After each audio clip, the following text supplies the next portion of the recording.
Bonjour à tous et toutes, aujourd'hui on se retrouve pour la salle d'épreuve. Un haut de forme et un parapluie avec. Ouais, une lame cachée. L'ensemble appartenait à Oswald Cobblepot, aussi appelé le pingouin. Sacré pingouin. Gotham change. Les malfrats vont et viennent sans arrêt. Mais vous pouvez toujours compter sur ce fourbe d'anglais pour préparer un sale coup. Un lance-fusée modifié. Une mitrailleuse fixée n'importe comment sur un lance-grenade avec du ruban adhésif et une bonne vieille batte de baseball. Tout a été utilisé par le docteur Harley Quinzel, alias Harley Quinn. À la mort du Joker, Harley a pris la tête du vieux gang du clown. Ça ne pouvait pas durer.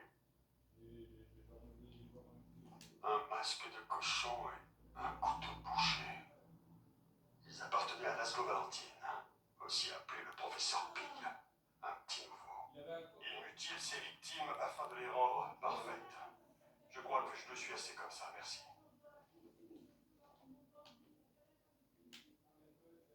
Bah alors. Ah voilà. Un sacré gros paquet de fric. Volé à diverses succursales de la bande de Gotham dans la ville. Je compterai tout ça quand j'aurai le temps. Un lance-roquette, une pièce rongée par l'acide et deux pistolets semi-automatiques. C'était Harvey Dent, alias Double Face. J'aime pas boucler Harvey. Il a des soucis. Mais je suis sûr que l'homme qu'il était est encore là, quelque part. Jusqu'à ce qu'il lance sa pièce et disparaisse. Une épée de samouraï utilisée par Slade Wilson, surnommé Deathstroke. Ce type a des relations. La dernière fois qu'on l'a mis derrière les barreaux, des gars en costard l'ont fait sortir dans la semaine. Le couteau sacrificiel et le livre de prière du diacre Blackfire. Ce grand prêtre de l'église psychotique a tenté de tuer le journaliste Jack Ryder. Encore un fanatique religieux dénonçant la perversion des médias. Une fiole de produits chimiques et une chauve-souris vampire ayant appartenu à Kirk Langstrom. Alias, comment est-ce qu'on pourrait l'appeler lui? Bah oui, quoi? Batman. C'est déjà pris. De toute façon, lui, ce serait plutôt Man-Bat. Une cellule d'énergie, estampillée Stag Enterprise. Je croyais pourtant que Stag était assez riche pour ne pas avoir à se compromettre avec des types comme l'épouvantail. Eh bien, plus maintenant. En tout cas, ce sera pas le seul truc qu'on va confisquer à Stag Enterprise après ces données. Un lance-flamme et un jetpack, porté par Garfield Lynch, aussi appelé Firefly. Pourquoi est-ce que Gotham ne peut pas avoir un pyromane normal, hein? Pourquoi il faut qu'on en ait un qui vole? Parce que c'est une ville de fous. Des seringues montées sur bracelet et reliées à des fioles et des bonbonnes de toxines de terreur, utilisées par le docteur Jonathan Crane, alias l'épouvantail. Crane a bien failli transformer Gotham en désert toxique cette nuit. Tout ça pour prouver une théorie. Batman nous l'a livré, comme à son habitude. J'espère que ça en valait la peine.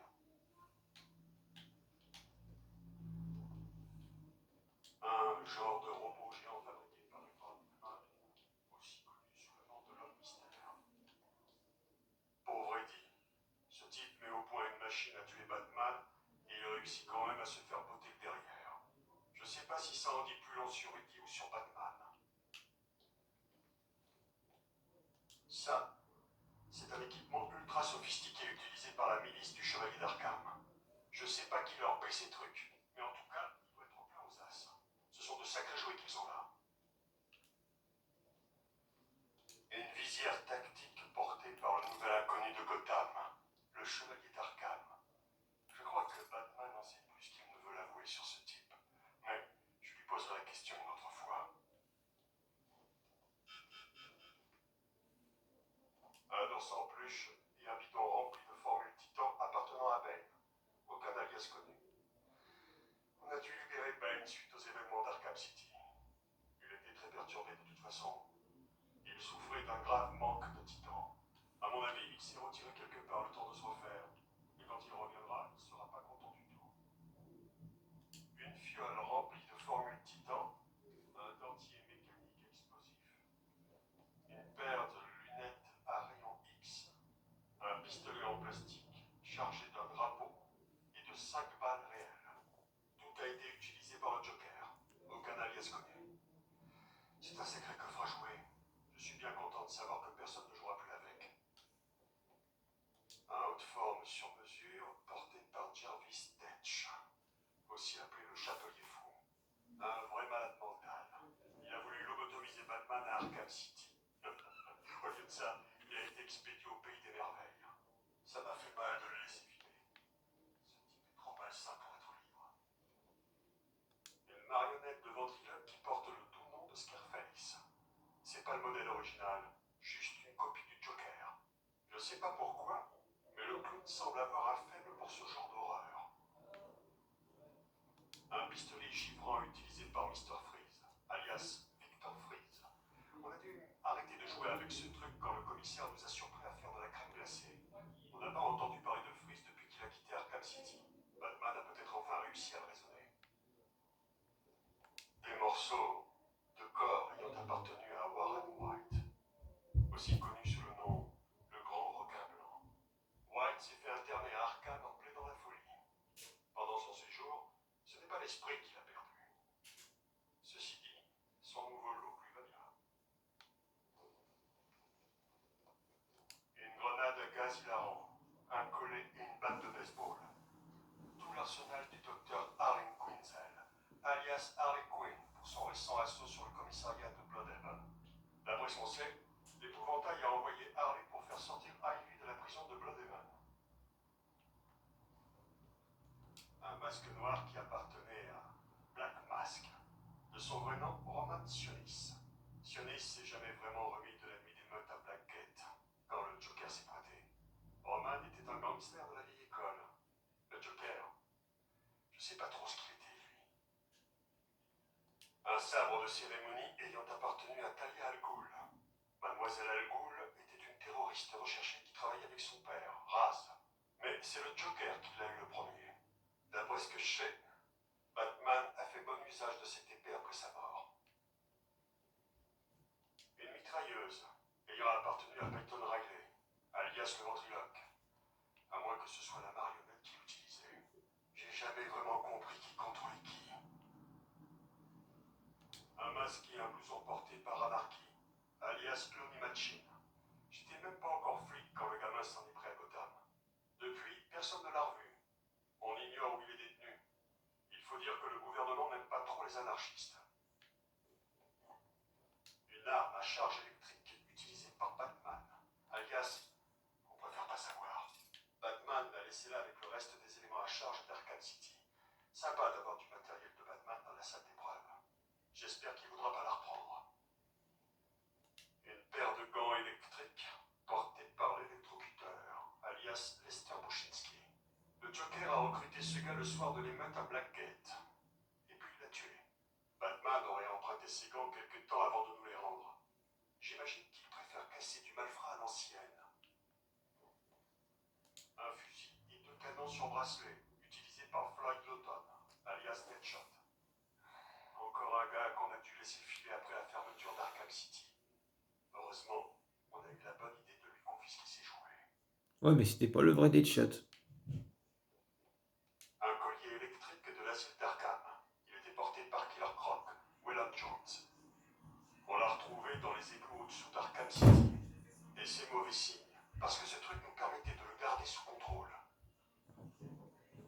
Deux sabres de cérémonie utilisés par Raz. Enfin, Raz Al Ghul. On les a trouvés au pied de la tour Wonder, le soir du protocole 10. Ils étaient couverts de sang, mais aucun corps.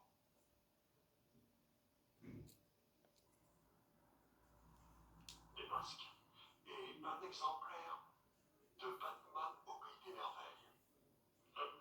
De Jarvis Tetch, le chapelier fou. La vermine pensait qu'il pouvait convaincre Batman de tuer un flic. Batman l'a fait virevolter. Il est parti en cas enfant. Une chambre cryogénique utilisée par Laura Freeze, la femme de Mr. Freeze. J'ai cru comprendre qu'ils se sont enfin retrouvés ce soir. En quelque sorte. Je me planquerai bien ici, pour attendre que tout soit fini demain. Un bras coupé, ayant appartenu à Waylon Jones, alias Killer Croc. Le salaud m'a bouffé la main à l'asile. Mais j'ai quand même pitié pour lui. Cela dit, Voilà, alors là, je vais vous montrer. Des armes et outils utilisés par la Ligue des Assassins. Sympa de voir ces fous s'entretuer pour changer. La patrouille a trouvé une planque utilisée par l'une des factions dans leur petite guerre civile. Certains étaient morts, d'autres disparus. Je vais Cet vous, équipement devait appartenir aux perdants. je vais vous montrer. Voilà, comme vous pouvez voir, il n'y a pas les mêmes vêtements. Mais ils vont montrer les mêmes dialogues, vous allez voir. Des armes et outils utilisés par la Ligue des Assassins. Sympa de voir ces fous s'entretuer pour changer. La patrouille a trouvé une planque utilisée par l'une des factions dans leur petite guerre civile. Certains étaient morts, d'autres disparus. Cet équipement devait appartenir aux perdants. Voilà ce que je voulais vous montrer. C'est dans la saison de la famille. Vous pouvez choisir n'importe quoi, sauver Nissa ou sauver Ra's al Ghul. Enfin, je veux dire, sauver Ra's al Ghul ou le laisser mourir. Ça vous montrera les mêmes dialogues. Pas les mêmes vêtements, mais les mêmes dialogues.